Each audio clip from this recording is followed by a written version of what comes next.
The green movement has been hijacked, unfortunately, by concepts that are not green and not sustainable. Just to mention an example, all this concentration on climate change and carbon credits caused now that nuclear energy is suddenly green. I'd like now to invite Bashar Hamid. Please come and looking forward to your presentation. Thank you.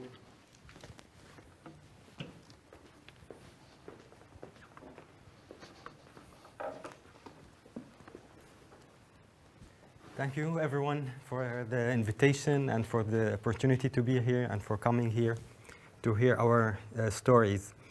So I want to start by giving you like an update of what I'm doing now. I'm doing a PhD in Germany about political control and how it's related to renewable energy. So how renewable energy can change the political control model of governance and governments around the world. Another project that I was involved in now in the Corona time is a small farm in the north of Germany, where it's a community-based farm, where we emphasize circular economy, resilience, local resilience. So these are the things that I'm doing right now, and the rest of the story, or the more story of what I did in Jordan and my other background, you can see now in the video that we will show you. Yeah.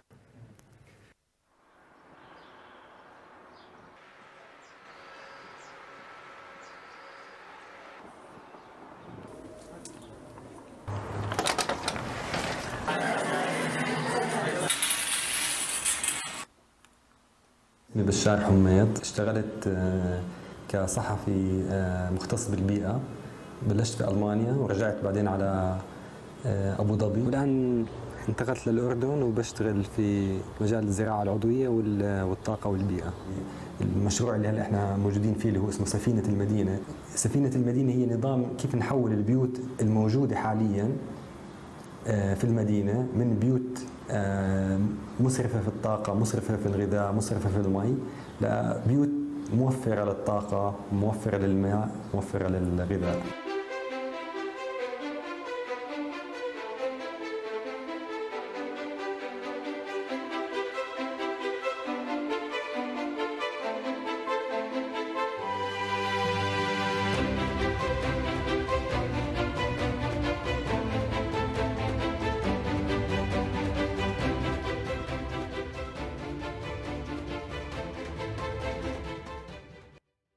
فزي ما انتم شايفين هذا الخشب هون كله معاد استخدامه، الخشب المستخدم بالدرج، الخشب المستخدم بهذا التاور، حتى البلاط استخدمنا فيه ازاز مستعمل. فمثلا هون هذه القطع الزجاجيه اللي على الارض هي عباره عن قطع زجاجيه من زجاج تبع واجهات المحلات وبنستخدمه كبلاط. هون بتبين خطوط المي اللي هي تحت البلاط، بتيجي فيها المياه السخنه وبتدفي الأرض، فالأرض هي اللي بتدفي البيت.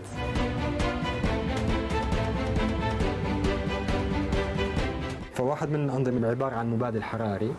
المي السخنة اللي بتيجي من نظام الطاقة الشمسية فوق بتسخن المي، بتنزل المي على هذا المبادل، بعدين هذا المبادل بوزع المي في الطوابق تحت البلاط.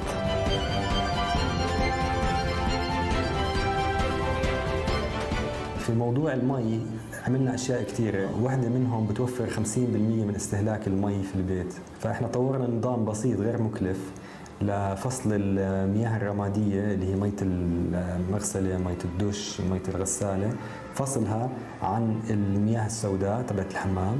نستغل المياه الرماديه كمان مره اللي هو موضوع السيفون في الحمام اللي هو بيصرف 50% من المي. يعني بدل ما نستخدم مي صالحه للشرب لشطف الحمام، نستخدم مياه رماديه معالجه معقمه لهذا الموضوع.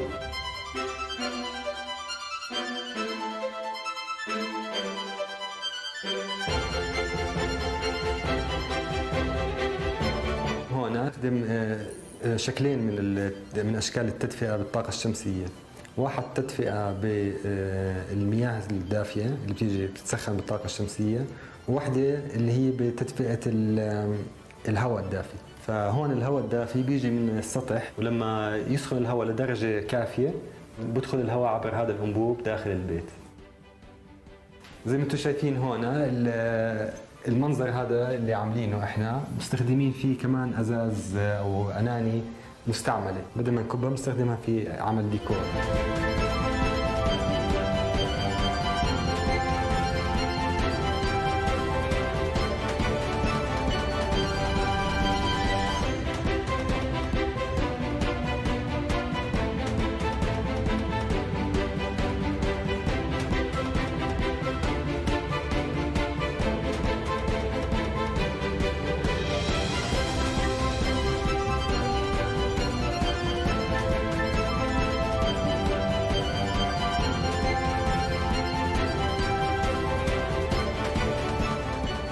فهلا هون هاي الساحه برضه عم نستغلها للزراعه.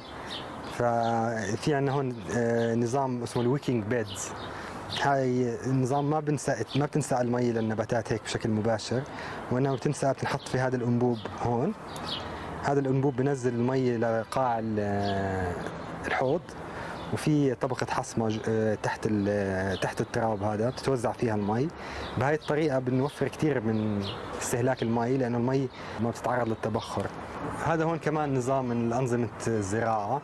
فهون احنا بنستخدم المي بشكل مباشر، يعني النبتة بتكون جذورها نازلة زي ما انتم شايفين هون في المي بشكل مباشر بدون تربة، وبنفس الوقت معزول المي بواسطة المادة هذه، فكمان التبخر بيكون فيها قليل.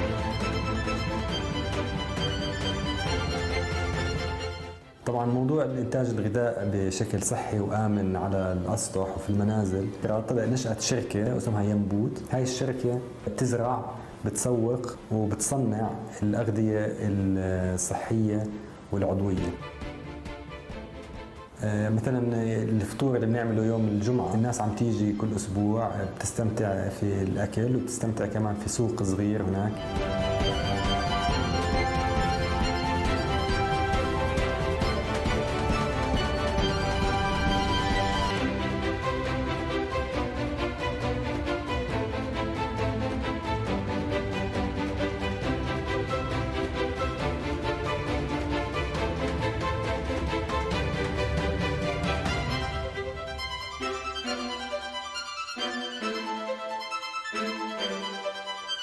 كمان نحن بنشارك في أسواق للمزارعين للمنتجات الصحية.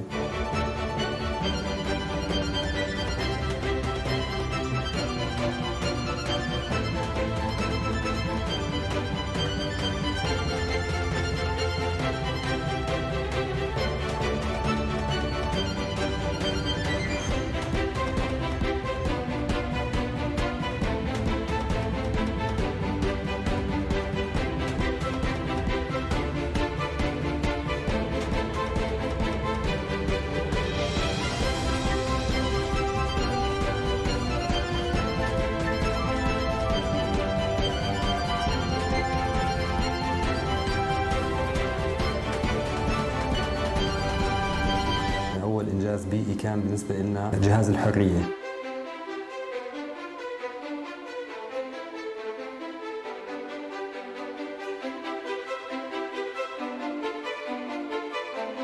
جهاز الحرية هو عبارة عن نظام بسيط لكن له 5 فوائد. أولها إنتاج الطاقة الشمسية طبعا، ومن خلالها تدفئة المنزل. هذا اللي بيأهل هذا البيت إنه يتدفى في الشتاء مجانا بس على الطاقة الشمسية، وهذا اللي حصل السنة الماضية. أول سنة ما بنشغل التدفئة في هذا البيت.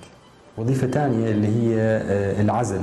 السيستم على السطح بيعزل السطح من ناحية حرارية ومن ناحية مائية.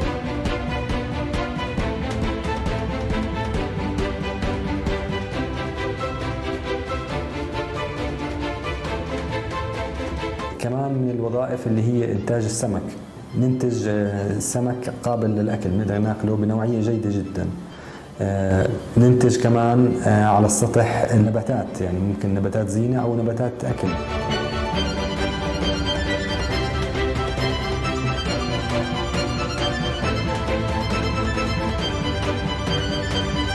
جمع مياه الأمطار. في وظيفة إضافية اكتشفناها، إنه الزراعة كجزء من العلاج النفسي. أثبت الدراسات الآن إنه العلاقة المباشرة مع الطبيعة مع الزراعة بتؤدي لتحسن كبير في علاج الأمراض وفي علاج الأمراض يعني الفيزيائية، وكمان كعلاج نفسي.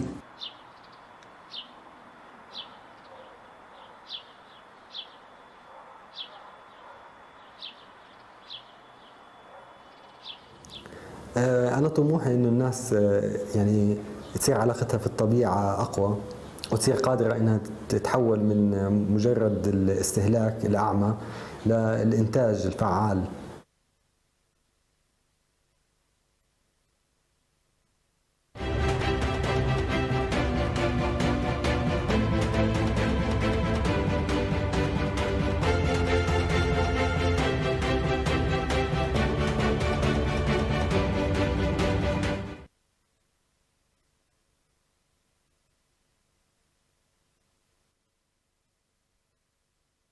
Thank you very much. So this is an update of what we are doing, what the background is, and I want to be this time have a different approach, and I want to be self-critical of this journey and of the green movement that I assume that we are all part of.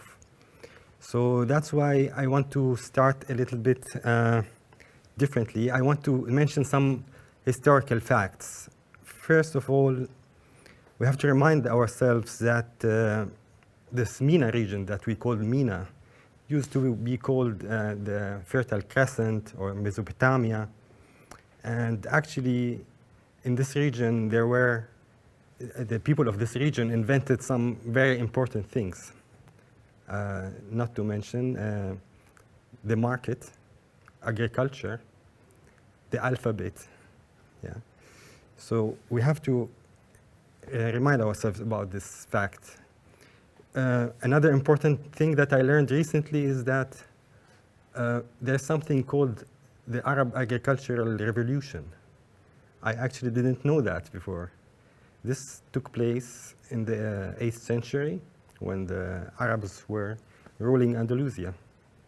And actually, this revolution, which was much related to, mechanizing of agriculture, new watering systems, irrigation systems, was very related actually not to the rulers who were only interested in expanding their income and in their territory. It was related to the traders, the Arab traders, the private sector, the entrepreneurs in that time who were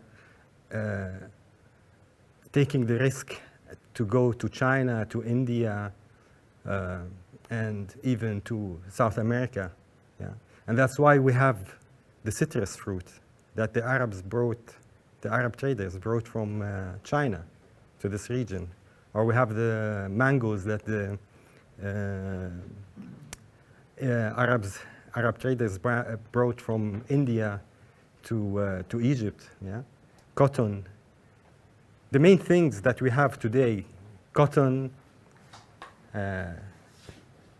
the alphabet, the market. Yeah. The crops that we know about, the main crops of our life today, they were brought by these private entrepreneurs in that time. So knowledge,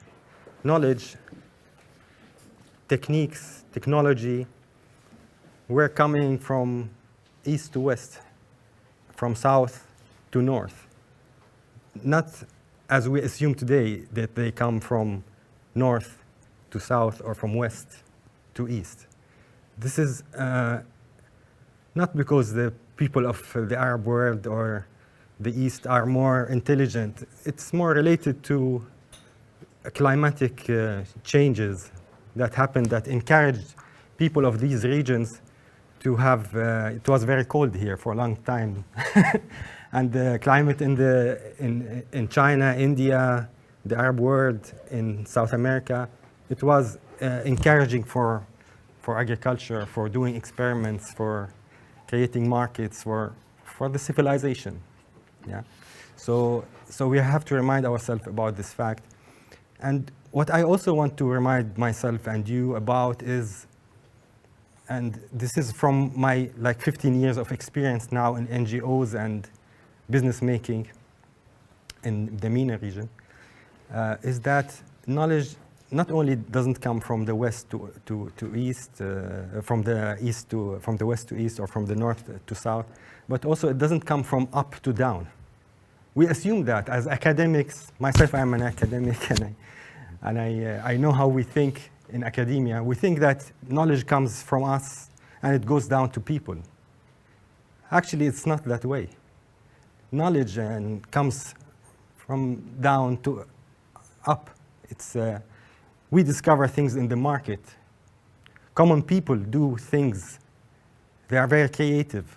And we come and study these things. And then we assume that we have invented them and want to teach or preach for people how to do things in the right way.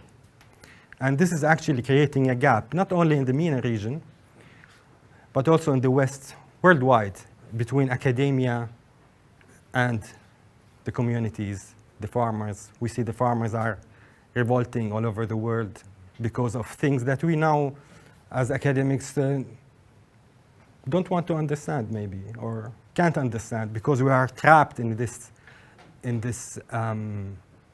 assumption that we have the real knowledge. We know better about the economy, about the environment, how development should be done. Yeah. But we have to hear. So I encourage myself and you to hear more, to be more humble.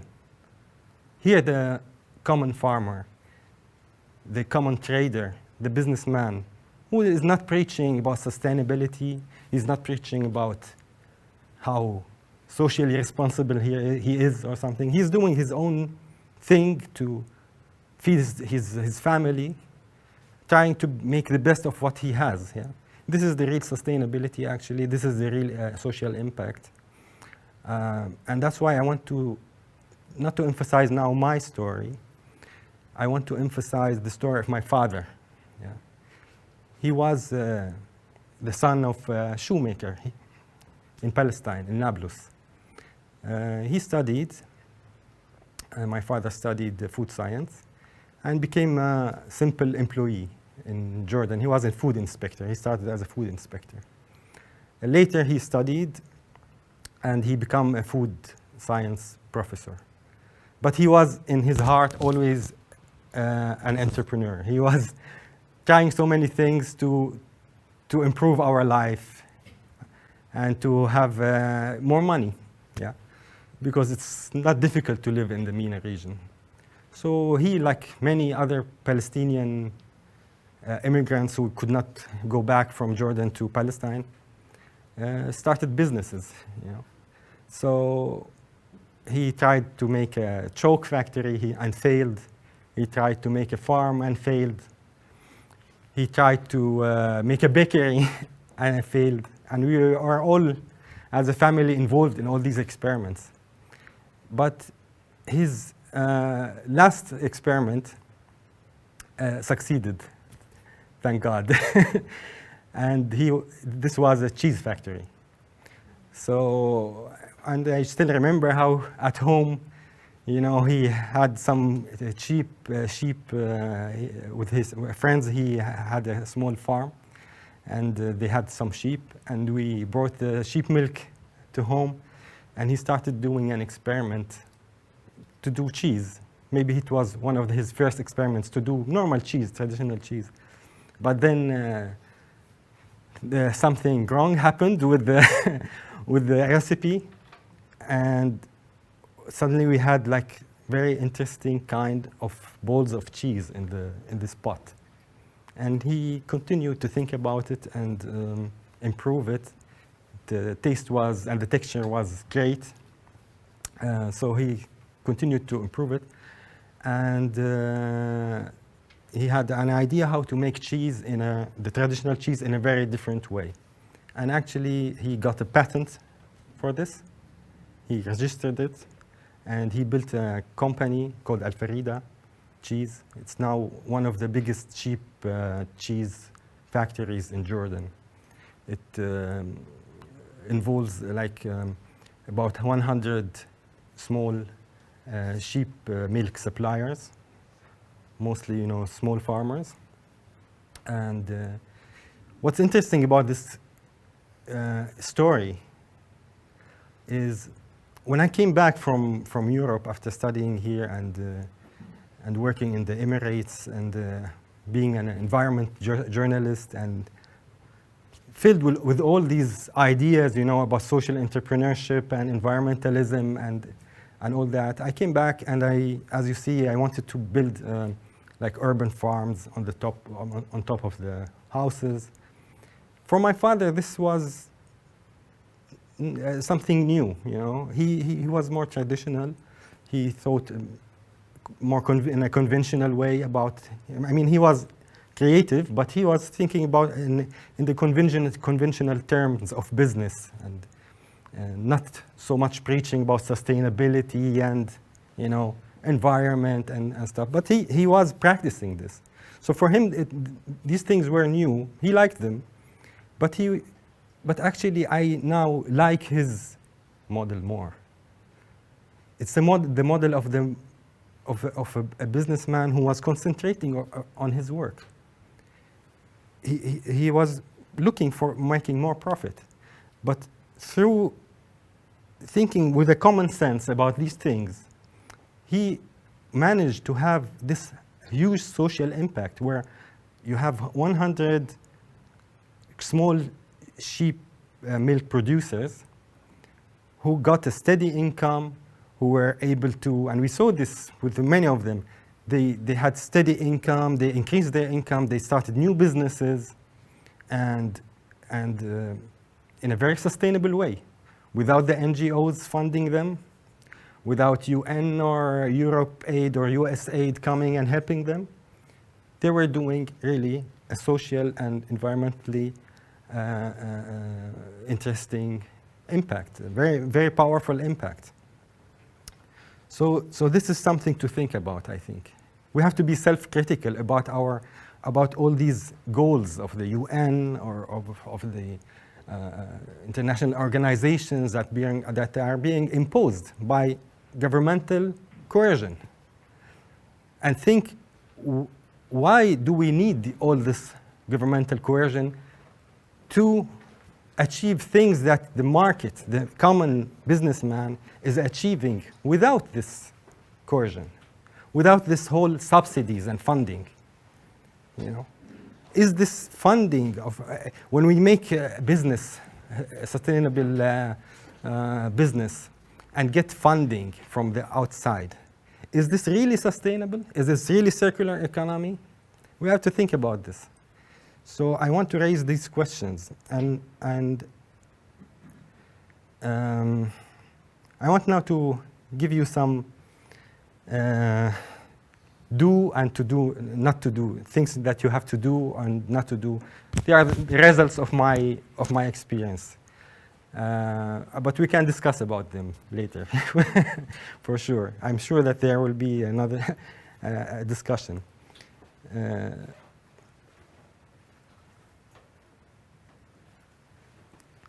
So, I want to encourage you, first of all, to go to the MENA region and do business. But I encourage you to do it in a different way.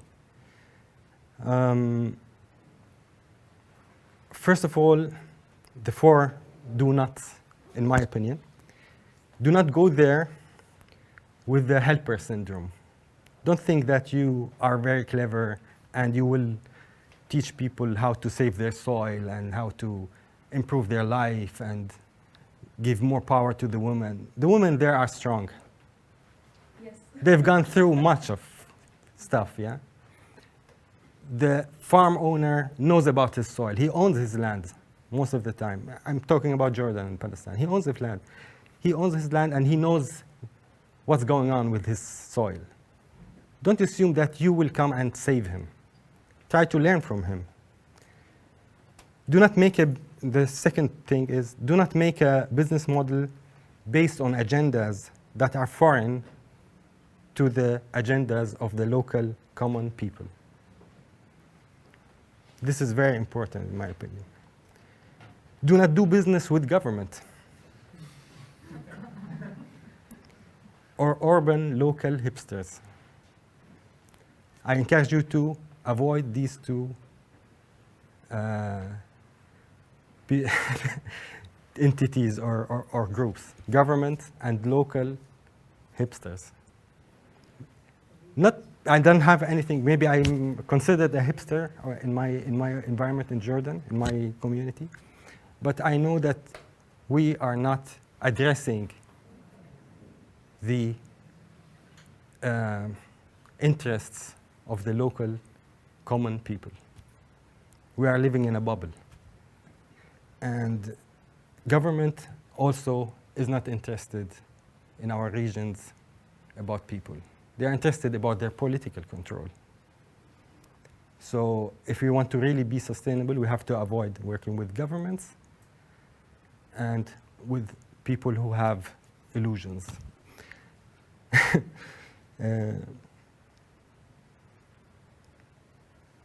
Do not do business based on money coming from international aid organizations and development agencies. We have to be frank and truthful to ourselves. We have to be self-critical of what we are doing. What are these agencies and development aid agencies are doing? How are they changing the agendas of the common people? The things that I encourage you to do are 3 or 4. Partner with local common businessmen and farmers. Find local problems that interest the common people. Stay realistic and try to forget most of what you learned at school and university. This is difficult, but try to break out of this circle or this frame. And finally, if we want to help the MENA region, the third world, really, we have to think on ways of how to take them out of the Western or international monetary system. This is very important. We know that the underlying infrastructural problem, cause of our problems is the money system. The money system of the world is not sustainable. It's based on fake fiat money. And we have to think how to break out of this system through local currencies, through new forms of digital, cooperation, value transition. And I think this is the thing that we can work on in the West and in the East together to break out of this international monetary system that is causing environmental problems, it's causing social problems, inflation, wars, and so much more. So we have to address the underlying causes of our problems. And this is a common goal for us, for all of us, not only for the West and not only for the East. Thank you very much.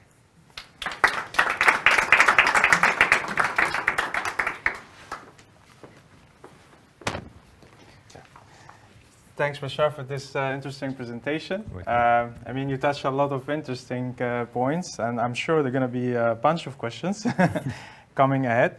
But I would like to ask you, because you mentioned the history of the MENA region. What the region bring from opportunities and challenges to your business? Yeah. Well, for me, the most interesting thing in the MENA region is this deep spirit of entrepreneurial initiation that common people have. People there, they have this long history of, being in markets and trading and creating stuff. So you feel this, that everyone wants to create a business. And this is something that we can learn from in the West and in other regions maybe that who don't have this deep, history of entrepreneurship. And what challenge? The challenge is Government. the government, for sure. It's really the government and the international aid agencies, and this is especially in Palestine, a real problem. The international aid agencies, well-intentionedly, they are not. I'm not saying that they are bad people or that they are not well-intentioned. They are well-intentioned, but they come to Palestine, and they change the agenda and they corrupt the people. They corrupt the people because people. If we want to have sustainable development, people should address real problems. They should be based on the market. If it's not based on the market, if it's based on just money that's coming from outside, you create false signals in the system. These false signals, create corruption. Yeah. This is happening again and again and again in China, in America. Every time there's false signals in the market, there are no real pricing. The real problems are lost, and people start, just creating NGOs to get the funding, and not to solve a real problem that interests people. Really, this is the main challenge. But I mean, in general, MENA is full of talented people, well-educated people. We have very interesting, climates. For example, in Jordan, where we can grow tomatoes in the middle of the winter, in the south of the Jordan Valley. We have the quality of the sunshine is so good that the herbs and the fruits, they taste so good. We have Japanese, companies that do drugs, like natural drugs. They concentrate, for example, on planting them in Jordan because the sunshine and the environment intensifies the taste of the herbs and the ingredients of the herbs in a very good way. So there are a lot of opportunities. Yeah. It's full of opportunities. It's the Fertile Crescent, yeah? And it's still that way. Though we say we have drought and everything, but still it's functioning. Yeah. And what motivates you most in this entrepreneurial journey as an entrepreneur doing a business in the MENA region? What's your motivation to continue? The motivation is all these problems I see. Yeah? The problems that involve farmers who are in deep debt. Yeah. Why? Because the government and the international banks, European Bank, they encourage everyone there to get loans, and so we have so many farmers who are in deep debt. For example, we have our countries, Lebanon, for example. We can see now the problems of these financial systems that deprive people of their wealth. They create social, economic problems, and all of this needs to be changed. And this is like what drives me always to think about solutions. Yeah. Thank you very much. I just would like to remind our online participants, please write your questions, then I can directly ask them to Bashar. And now the floor to maybe our audience. Do you have any questions to Bashar?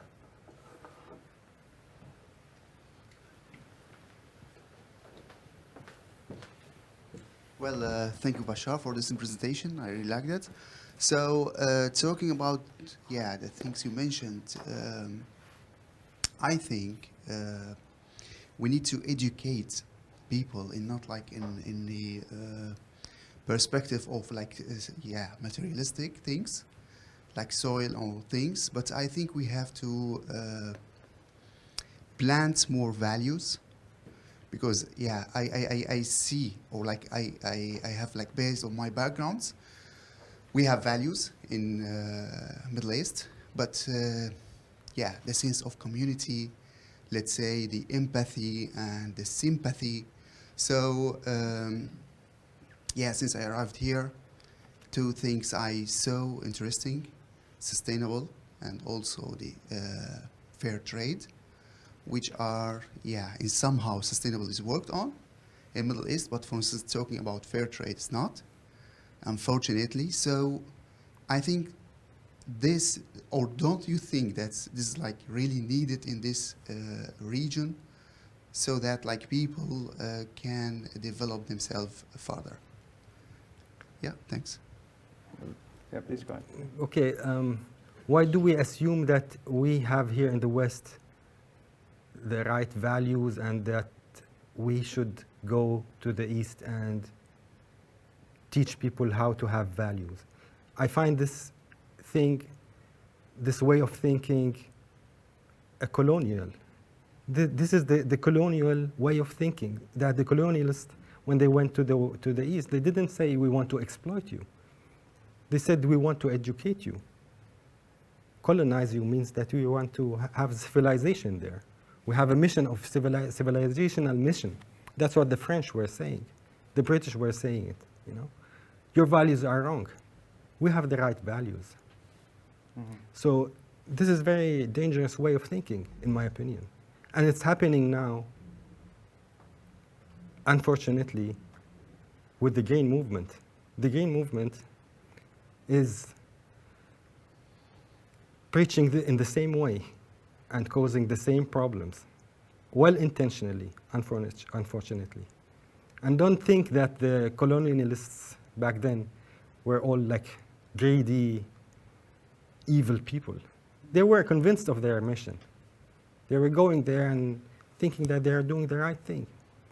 But we cannot teach values. Values come from the people. If they see that there's a certain reason for thinking about these values, they will do it. Otherwise, you will just teach them and they will pretend that they are doing to get your funding. And this is what I saw firsthand. I got aid from USAID, from European aid, from the Green Party of Germany, from the SPD Party of Germany, from so many organizations. And I know how people there think about this. So we have to rethink. I'm urging you and encourage you to rethink and be self-critical of what we are doing. The green movement has been hijacked, unfortunately, by concepts that are not green and not sustainable. Just to mention an example, all this concentration on climate change and carbon credits caused now that nuclear energy is suddenly green. We have to think what's going on. There's something wrong about this. How that we are green movement and accepting genetically engineered food, or Bill Gates, who is, grabbing all this land in America, he's became the first, the most, the largest owner of land in America, in the name of producing climate-friendly crops and eliminating the production of meat and creating the fake meat. These are things. These are developments that are very dangerous. This is not biofarming. Biofarming involves animals, And how about those values you try to strengthen within your business? I think the main value that we have to strengthen is decentralization. It's not a value. It's how nature works, as we talked yesterday. Nature is decentral, And we have to be careful that our environmentalism doesn't become centralized. Nature solves its problem without a central command and control system. Nature reacts to the problems that it has and creates resilient, sustainable systems to contain or to deal with the problem. This is the way, this is the real green way of thinking. Nuclear energy is not decentral, it's central. Carbon credits are not decentral, they are central. There's an entity that decided that, for example, carbon capturing or nuclear energy is worth of having carbon credits. It's not something that communities came out with. It's a central UN or you know, okay, yeah. There are ways to decentralize and democratize carbon credits. I just want to For sure, but we have to be aware that these systems, how are they created and what are they causing? I just would like to highlight, because Hojo had a raised hand, but please write your question in the comment section, then we can read it, because we can't hear you right here. So just if you write the question, I'm going to ask it directly. Are there any other questions? He has some technical issues that he can't actually see the chat right now. So maybe he can send a text message to the organizer, and we can read it. Yeah. So yeah, please send it to either Rabia or myself, your question, and then we will ask it directly. Just see some raising hand here. So, okay, Rabia, go ahead, please. I believe that macro results are built on micro results or micro works. So I agree regarding that. For sure, we have values back in our region, but maybe at some point we had a lot of resources, so that's how we got abused in using our resources, and then we built it up until we are here. And how to go to the out of this bubble, it's much more harder now, because we have a lot of stakeholders that maybe they will not benefit if we are out of that, adding to the layer of the governance that we have back in our countries. Totally. But this is a very large topic to get there. But regarding the carbon credit thing, and there's ways to make it decentralized. So I just want to mention that there's already a project that has been run for 4 years already, especially in the Netherlands, where they are bringing different stakeholders with the farmers to make, let's say, small platforms of exchanging carbon credits, and to make their businesses net zero emitting, and paying the price of the carbon for the people who are bringing those carbons to the land. So offset.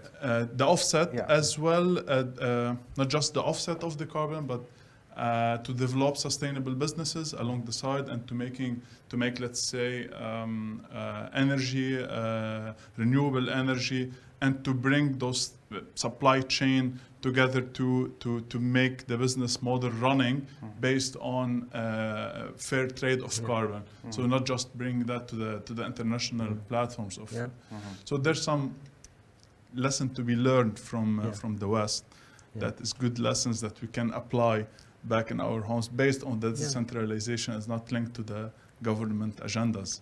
So, but the underlying infrastructure of carbon credits is corrupt, and it's falling apart. And we should not, if we want to be sustainable as a green movement, we should not rely on a system that is failing. In America now, there's a big discussion about already existing nature reserves that were existing anyway, and they made some like cosmetic changes on these projects, and they included it as a carbon in the carbon credit system, and suddenly you have value created of nothing, actually, without adding any value on the ground. So it's a corrupt system, and we cannot save the environment and the climate with systems that are not sustainable. That's that's my observation, and this is my Yeah, experience. thank you very much. Thank Yeah, because of time pressure, that would be really the last question, because otherwise we have time pressure. Please go ahead. Okay. Thank you. And I really liked your business model, and it was quite inspiring. With regards to, I have two questions. One, the first would be, how do we, because I understand the importance of grassroots innovation and the fact that we need to solve problems based on our individual context and all of that. But I also understand that one of the problems that social entrepreneurs face is how to scale up their initiative. And when you talk about not having funds from external bodies, how do you, because you might have an initiative to create impact that is very sustainable, but to have the kind of sustainable impact that can make a difference, you need to scale up. And sometimes you need these international funds to scale up. So how do you decouple that from, like, how do you detach that from Your business. a business I understand. per se? Yeah. And secondly, I would want to talk also about, the second question would be like the global system, because of course, Africa is having its own context, but we cannot, in my perspective, I think we cannot have, we are now in a global village. The world is a global village. And how do you, per se, how do you try to, because of course there are some problems in the international context that is different, because the carbon credit, the way I understand it is, here in the West, the emissions are more than those in Africa. So the carbon credit system right now is trying to reduce the emissions here. And of course we have global warming, we have the serious climate problems. How do you decouple that? Because of course, there is a problem in the system. How do you fix that? Because we cannot toss the system. How do you fix the system to incorporate every the problems in Africa and the problems in the Understood, West? yeah. Thank you. Yeah. Thank you. So for the first question, I would again refer to the model of my father's business. My father was an employee, and he did not have capital. He just saved some money and took a loan from his friend, about 15,000 euros, and he managed to make a business and grow it organically. And as I said, he didn't call himself social entrepreneur or environmental entrepreneur, but I think his model and the model of many other common businessmen is social itself. It's social and environmentally friendly. In my opinion, we don't have to put this label on everything, we do. The market, without the false signals of subsidies and intervention of the government, the market itself is social. It's a social driven system. Yeah, and entrepreneurship is in itself about love. It's about love. When you make a business, you don't think about money. You think first of this vision, that you have, and people will say you're crazy. Like when you fall in love, everyone says you're crazy. How do you think about this? It's not going to work. But when you fall in love in this idea, in your idea, you're not mainly thinking about money, yeah? And even if you think about money, it's not something bad itself. Money is a great invention in history. But the money that we have today, and now it comes to your second question, how we can decouple from this system. I think the environmental problems that we have in the last 50 years are related to the monetary system that we have. Since 1971, the dollar, which is the main currency of the world, is decoupled from any value. It's decoupled from gold. And this created the system that we have now which is not real capitalism. It's not market-driven. It's a creditism system. It's based on credit. It's creating money from nothing, based on a governmental, like 12 people in America, they sit together in the Federal Reserve, and they decide that we want to create money, we want to raise the price of money or lower the price of money. And what happens? When you create this false signal in the system, when you say money is for free, you know, just make projects, you know, create fake products, consume more. What does it make with our environment? What did it make with our environment? It destroyed our environment. So if we want to decouple from this system and really save the environment, we have to think how this financial system works. The financial system is causing the overconsumption, the overproduction, the fake production, you know, and it's causing all these environmental problems. And we have to think about circular economy, we have to think about local currencies, how we can exchange value without being part of this creditism system, you know, that is causing all these problems. Yeah, thank you very much. I think your presentation touched a lot of different aspects that I think will be really interesting for later on breakup session, For sure. when people can really interact with